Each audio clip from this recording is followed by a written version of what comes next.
If you lose 4 pounds instead of 10, it's not because the medicine failed. It's because you're still, unfortunately, eating more than your body needs. If you are eating 1 chicken leg a day and losing 4 pounds, then you need to eat 0 chicken legs. Your body will get the energy from fat. That's a process called gluconeogenesis.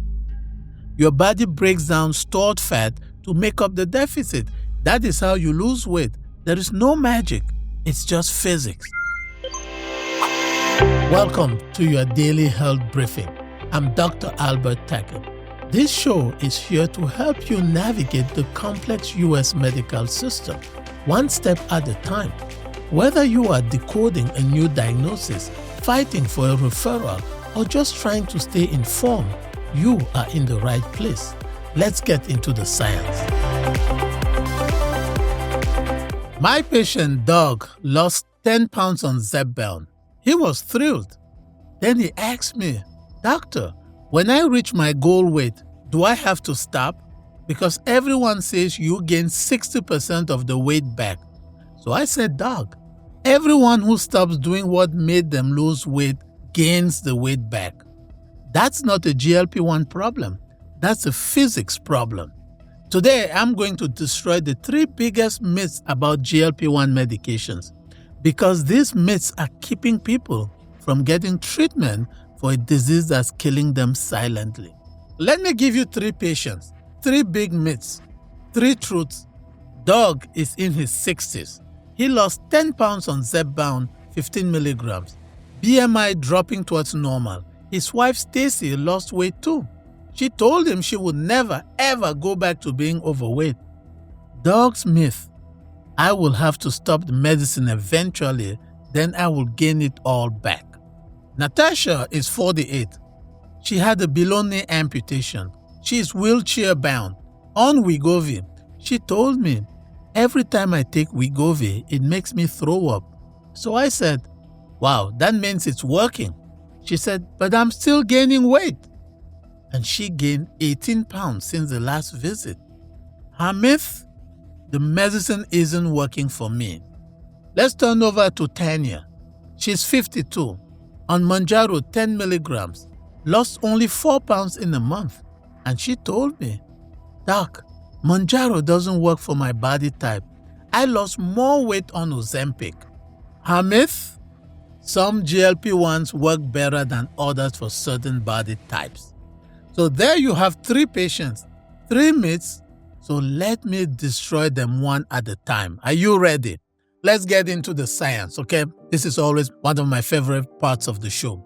Myth number 1, you have to stop the medicine eventually. Answer: no, you don't. GLP-1 medications are FDA approved for chronic treatment of obesity. Chronic means forever. The same way someone who has diabetes takes metformin forever. The same way someone with high blood pressure takes lisinopril forever. Remember, the first GLP-1 medication, exenatide, came on the market in 2005. That's over 20 years of data. There is no long-term data showing any damage of any sort from chronic use. People who take these medications for diabetes stay on them for life. Now, what about weight regain? The Step 1 extension trial showed that after stopping semaglutide, participants regained 2/3 of the weight they had lost within 1 year. But the same is true for every weight loss intervention. People who stop the keto diet gain the weight back. People who stop exercises gain the weight back. Even people who had bariatric surgery regain weight if they return to old eating habits. The solution is not to stop the medicine. The solution is to find a maintenance dose that works to maintain the weight. For Doug, once he reaches his goal weight, we will find the lowest dose that keeps him there. Some patients maintain on 0.25 milligrams every other week. Some need 1 milligram weekly. It's a dynamic process, not a single dose for life. It's something we have to work hand in hand. So let's get to myth number 2. The medicine isn't working. So, my dear patient whom I love dearly, Natasha gained 18 pounds while on Wegovy. She told me the medicine makes her throw up. She told me she barely eats, but she gained 18 pounds. How does that work? So let me tell you what 18 pounds means. It means she consumed approximately 70,000 calories that her body did not need, and so her body turned all of that into fat. The math doesn't lie. So when I pressed her gently, she admitted that when her refills were delayed, she would eat like crazy for 2 to 3 weeks until the next prescription arrived. She had no self-control without the medicine. That's actually the point. The medicine works by suppressing appetite. When you stop taking it, the appetite comes roaring back. If you eat through those gaps, you erase all the progress. The medicine worked. The patient found a way around it, unfortunately. And for Natasha specifically, she also unfortunately has a BKA, that's a below-knee amputation. She's in a wheelchair. Her daily energy expenditure is dramatically lower than someone who walks. Even eating what seems like a small amount may be too much for her reduced activity level. So I told her the only exercises that matter for weight loss are tricep pushdowns. That is, fork and knife pushdowns, and bench press push away from the table. She laughed, but she promised she was going to do that, so we'll see next time. Myth number 3. Some GLP-1 medications work better for certain body types. Tanya told me Mounjaro doesn't work for her body type. She wanted to switch back to Ozempic because she lost more weight on it. Here is the science. In clinical trials, tirzepatide, that is Mounjaro, produced 21% body weight reduction.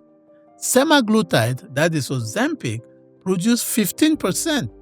Mounjaro is a dual agonist, GLP-1 and GIP, so it has 2 mechanisms. Ozempic has 1, but by every measure, Mounjaro is more potent. I agree, but that's beside the point. Both medications work the same way. They suppress appetite and slow gastric emptying.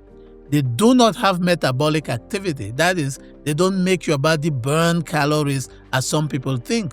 They do not go into your body and burn fat. If you lose 4 pounds instead of 10, it's not because the medicine failed. It's because you're still, unfortunately, eating more than your body needs.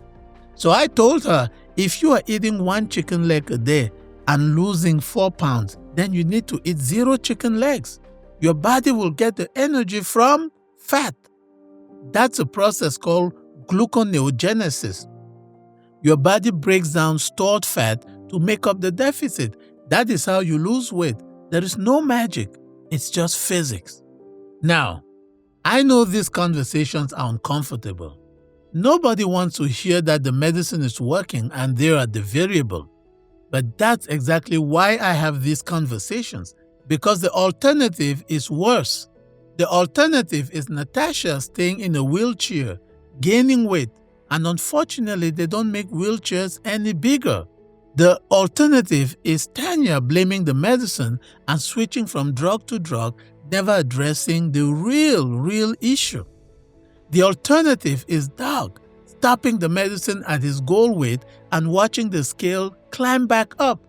These medicines are the most powerful tools we've ever had for obesity treatment, but they are just tools. A hammer doesn't build the house by itself. You have to swing it. I told Natasha about Darlene, another patient of mine, 66 years old, wheelchair bound since 2009, just lost 70 pounds on Wegovy.